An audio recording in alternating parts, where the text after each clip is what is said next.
हैं आप सभी? मैं आशा करती हूँ आप सभी लोग स्वस्थ व प्रसन्न होंगे। आज हम हमारा पाठ जिंदगी कैसे चलेगी को पढ़ेंगे और समझेंगे। इस पाठ को हम एक कविता के माध्यम से पढ़ेंगे। तो आइए इस पाठ को प्रारंभ करते हैं। ये है हमारा पाठ आज जिंदगी कैसे चलेगी। इस पाठ में कविता में वृक्षों यानी पेड़ों के अनमोल महत्व का सुंदर और सहज वर्णन किया गया है। मानव और प्राणी जीवन वृक्षों व हरितमा पर पूर्णतः निर्भर है।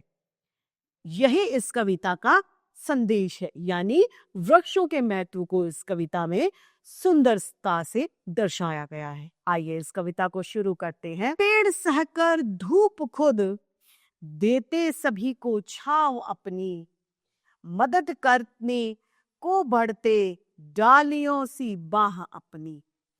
पेड़ क्या करते हैं? पेड़ हमारे लिए धूप सहते हैं और हमें क्या देते हैं? ठंडी ठंडी छांव।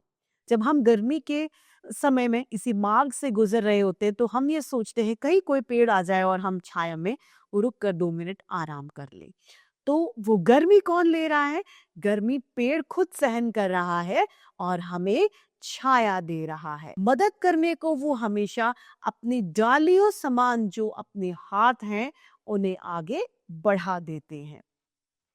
खींचते रहते निरंतर ये हवा गंदी हमारी, है हमें मिलती इन्हीं से प्राण वायु विशुद्ध सारी। अब पेड़ क्या करते हैं? हमारे जो पॉल्यूशन है, जो प्रदूषण है, उसको अवशोषित कर लेते हैं, उन्हें कम करते हैं, उन्हें अपने अंदर सोख लेते हैं और हमें क्या देते हैं? हमें प्राण वायु, जिसकी वजह से हम जीवित हैं, वो प्राण वायु हमें ऑक्सीजन प्रदान करते हैं। खींचते धरती हमारी बादलों को भी बुलाते, जल बरसता खेत उपवन वन सभी हैं लहलहाते। पेड़ क्या करते हैं? सींचते हैं हमारी धरती को, यानी अपनी छांव से छायामय बनाए रखते हैं। पेड़ों की वजह से वर्षा होती है, वर्षा से पेड़ पौधों को जल मिलता है, धरती में नमी आ जाती है।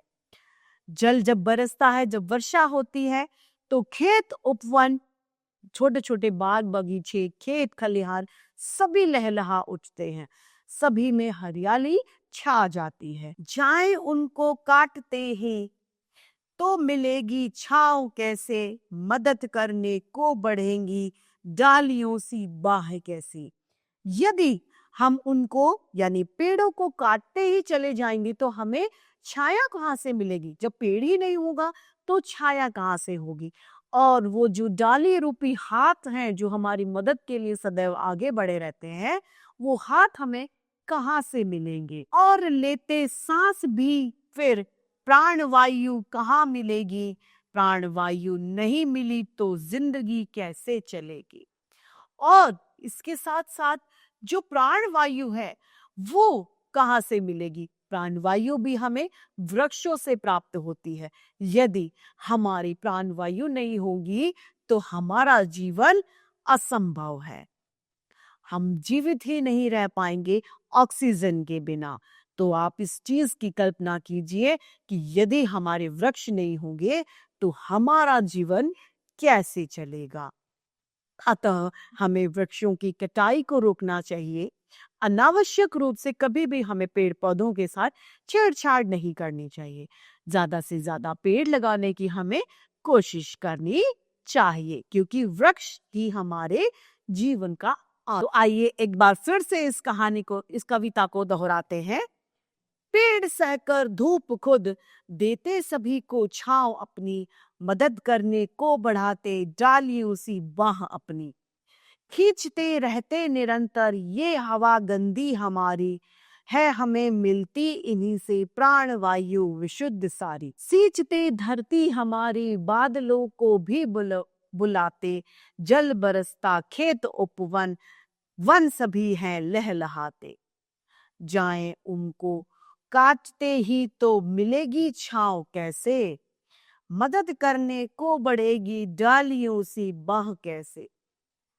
और लेते सांस भी फिर प्राणवायु कहाँ मिलेगी, प्राणवायु वहीं मिली तो जिंदगी कैसे चलेगी। तो इस तरीके से हमारा यह पाठ जिंदगी कैसे चलेगी समाप्त होता है, जो हमें पेड़ों के महत्व को समझाता है। तो आज के लिए इतना ही, फिर मिलते हैं।